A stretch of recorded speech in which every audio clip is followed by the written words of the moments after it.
So let it be written, so let it be done. This is Tabletop Terrors. We're going to be talking about ability scores today. This is really foundational. So this is the third in our Learn to Play D&D series. If you're here to learn about what an ability score is and you want to hear some examples, keep watching. If you're here just to generate them and hear the different methods of generating them, look down in the description. There's a timestamp that will jump you directly to that, so you won't have to listen to any of the other stuff. But, James, give me a rundown on what the ability scores are and how do they affect the game of Dungeons & Dragons. What are they? In Dungeons & Dragons, we describe a lot of different characters and creatures. They could be, very large and muscle-bound. They could be small, sort of frail old wizards that are very smart. And that's sort of the narrative aspect. And Dungeons & Dragons aims to sort of rein that in with the ability scores so that you can, with a number, describe how smart somebody is or how strong they are. And you'll see that quickly gets complicated to encompass everything a person can do. So they've broken it down into these main 6 that are sort of the core of the Dungeons & Dragons ability scores. Those are strength, which measures your physical power; dexterity, that measures your agility; constitution, measuring endurance; intelligence, which measures reason and memory; wisdom, measures perception and insight; and charisma, which measures your force of personality. And using those 6 numbers, your character is able to interact with the world in all different kinds of ways because you have those scores now. So every creature in Dungeons & Dragons, and that includes the player characters, will have some number that's assigned to all 6 of those ability scores. Every creature has some range that they have, on each individual one. And the way that it works is that you basically have a number that'll range anywhere between 1 up to 30 in the game that you can have assigned to each individual ability score. The player characters will typically be more in like the 8 to 20 range. You don't usually see too much lower or higher than that, though it is possible for both extremes. And whatever that number is to that ability score will coordinate with a certain modifier that will add or subtract to your D20 roll and amplify that core rule that we talked about in the last video. So for example, a creature might have a 12 in strength. That means that they're a little bit stronger than average because 10 is kind of the average person. So that means they're a little bit strong. And they would have a +1 that they'd add. And there's a chart that gives you all these different modifier numbers. So you don't need to necessarily know that offhand. But each creature will have some number for each ability score that will say how much above or below that 10 average they are in that specific stat. So you might have an 18 in strength, so you're super strong, but an 8 in intelligence, so you're not quite as smart as the average person. And you can have any range across all the different ability scores that'll fit within that scale somewhere. Something important to remember with the ability scores is that you generate them once when you make a character. And once you figure out that modifier from the chart, you write it on your character sheet, and you'll never have to worry about that again, except for a few very rare instances. So your ability scores are something that foundationally you need to create a character, just like Jeff said. And then once you generate them, you don't ever generate them again, and you use the modifiers throughout the whole rest of the game. As you level up, you will have opportunities to increase your ability scores, but that's in the rules, and we'll cover that in later videos when we actually do character creation and leveling up. So we've talked a lot about how the ability scores describe your character mentally and physically. We talked in our prior video about skills. And so these ability scores have the modifier that Jeff mentioned, and that modifier is what gets added to your skills on your character sheet. So if, for example, you want your character to be very strong, you should put it in strength, and that's going to make you better at things that involve strength. We're not really going to go over skills much in this video, but in our last Learn to Play video, we kind of dive deep on how exactly that works. And if you're more curious about that, you can go check that out. So it's also worth noting when it comes to what ability scores, should be high and what you can be good at, that each class that you pick, which we'll talk about later in the next video, will have certain ability scores that class prefers. So just keep in mind when we talk about ability scores in a second of where you should put certain skills, that what class you pick will influence that a lot. And each class has one ability score that they really prefer to have a high stat in. So as we get into generating ability scores, just remember, you'll be able to put them wherever you want, depending on how you generate them. But take into account what class that you're going to end up picking, so that way you can make sure that your ability scores will help what you're trying to do. In the next video, we're going to go much more in detail about the things you can choose when creating your character. Things like race, things like sub-race, as Jeff mentioned, class. Those things influence and in some cases add to your ability scores. So what we're generating here in this video are your base ability scores, and then many of the other things you're going to use in character creation are going to add to them or augment them in a way. So there are a bunch of different ways you can generate these 6 ability scores for your characters. The normal one that D&D suggests is what they call the standard array. You take 6 numbers that they give you and just apply them to the ones that you want. And so everybody's character kind of starts out the same way. There's point buy, where you have a set number that you can spend to buy your stats. And this leads to a little bit more difference. And then there are a few other ways where you can roll. For example, you can roll 4 6-sided dice, 4d6, and take away the lowest one, and then do that 6 times, and you'll end up with your score. And then even for more difficult games, roll 3d6, and that's just that number added together is each one of your stats. You do that 6 times, and that can make for a more difficult game. So it can be confusing that there are various ways to do this one thing.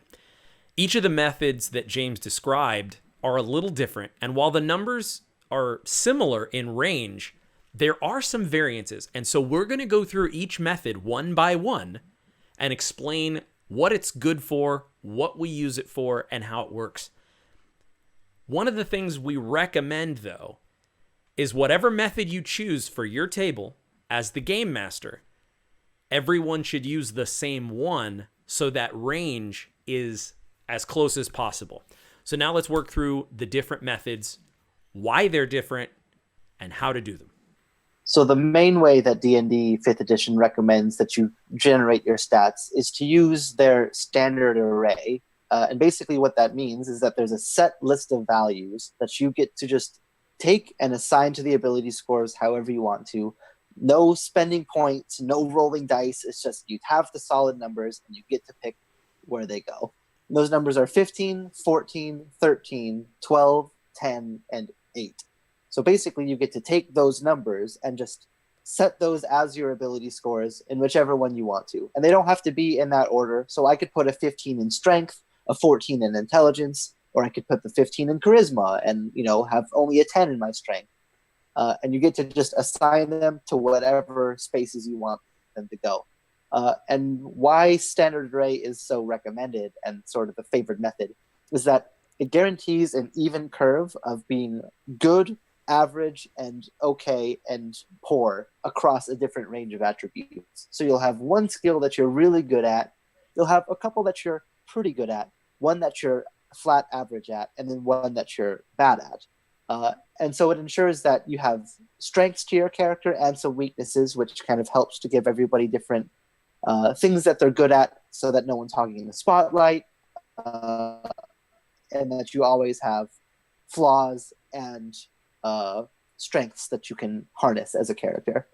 It also makes the math really easy for the game master and for the other players, since as the game master, everyone's going to have that same set of numbers. You can kind of guess where certain people's strengths and weaknesses are going to be and how powerful they're going to be as the game progresses, which makes it a lot easier to manage the math of the whole situation. So you basically just get to set those numbers to whatever ability scores you want, depending on what sort of character you're making. And then you'll get modifiers based off of that, which we can have the chart that we have referenced earlier, so you can see that. So the next method we're going to talk about is the point buy system. Like as Jeff mentioned, with standard array, you're going to get some pretty even math in the game for the monsters and for the players, and it just keeps that really clean. If you want to tweak that a little bit, this is a very similar method to standard array, but you get to just use a little bit to slide up and down. So rather than having static numbers that you can't change, you're able to get this pool of numbers to then buy your ability scores. It's not super intuitive, so I recommend looking in the book. It's an easy chart, and you basically can look at what ability score you want, and then you buy it for a certain number of points. Again, I'm going to tell you all this stuff. You don't have to memorize it. I recommend you actually go to the book and use it, or the basic rules. You get 27 points, and the higher the ability score, the more it costs. And what this lets you do is it lets you create maybe 3 sort of high-ish numbers and 3 low ones. Or if you want everything to be sort of above average but pretty equal, it allows you to get like 13, 13, 13, 12, 12, 12, if you wanted to do it. Fun, interesting fact, the math of the point buy is based on the same core system as standard array, so you could actually use the point buy and get the standard array from it. So these are recommended just for balance. If you want just a couple more dials, you can try to actually buy with the point buy. Another way you can generate your ability scores is what's called 4d6 drop the lowest. And I mentioned this briefly. You take 4 6-sided dice, you roll all 4 of them, you take the lowest one and you remove it. You add those 3 numbers together, and then you do that 6 times to get your 6 ability scores, right? So you repeat that 6 times, you have your scores, and then based on, all manner of different things, you apply those to your character. The important thing is, while you do get to roll for it and you can get very high numbers, you are rolling for it and you can get very low numbers. Dropping the lowest d6 does help this a little bit, but technically speaking, statistically, you could still roll 4 1s and have a very, very, very low score. And another player could roll all 6s and have an 18, a very high score.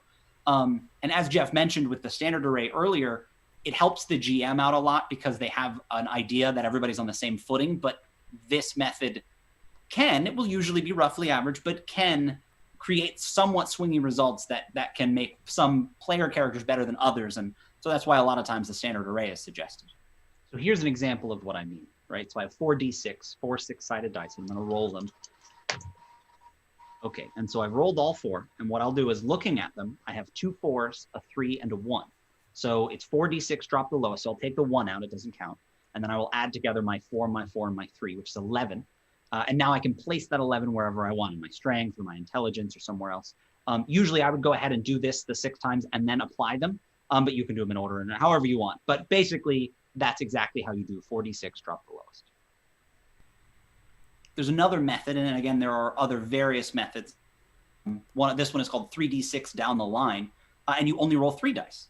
And what you do is you go down the line on your character sheet, you roll 3 dice, you add that together, and you put the number in, and that's it. You have no choice. You can't change anything. You don't drop anything.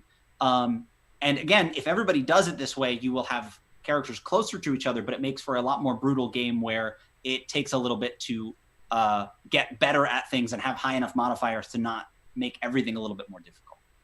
This method is especially fun if you choose your class and race and those kind of things first, because when you roll 3d6 down the line and you need, as Jeff mentioned, if you're going to be a paladin, you might need really high charisma, but if you roll and you biff that roll, now you're not great at being a paladin. And while that might sound like it's like, why would that be fun?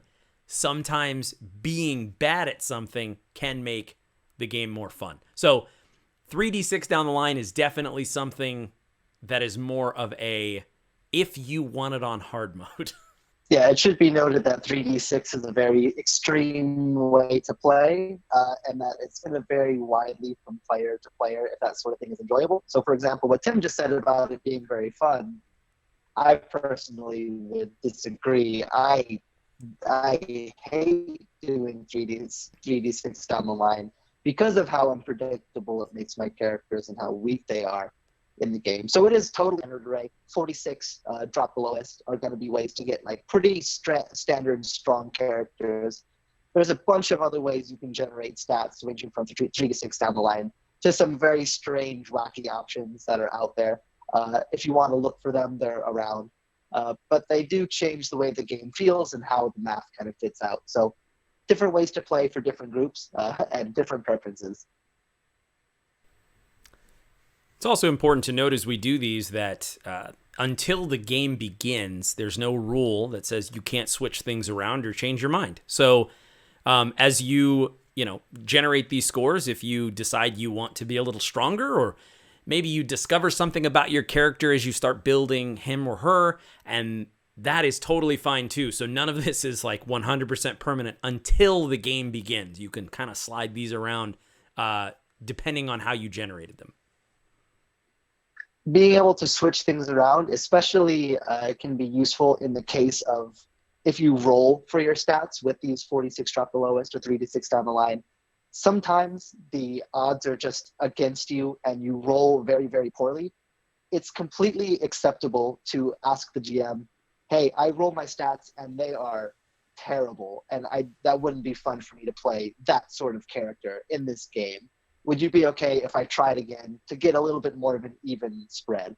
Most GMs would be totally okay with saying, yes, please re-roll your stats so that you can have a fair assessment of what you want your character to be. And you don't need to use that to try to game it to get insane stats. But if you roll really, really poorly, or if you mix something up, you're like, oh, I thought my fighter needed dexterity, but really it's strength. Like most GMs, as long as you haven't started play for many sessions yet, or even during the campaign, if you've realized you've made a mistake, many GMs will be totally okay with you swapping these around. So it's okay to make changes as you learn more about the game and your character. All right, so that is ability scores, how to generate them, and their purpose in Dungeons & Dragons 5th edition. If you like this kind of video, we're Tabletop Terrors. We're all about fun, creativity, and tabletop games.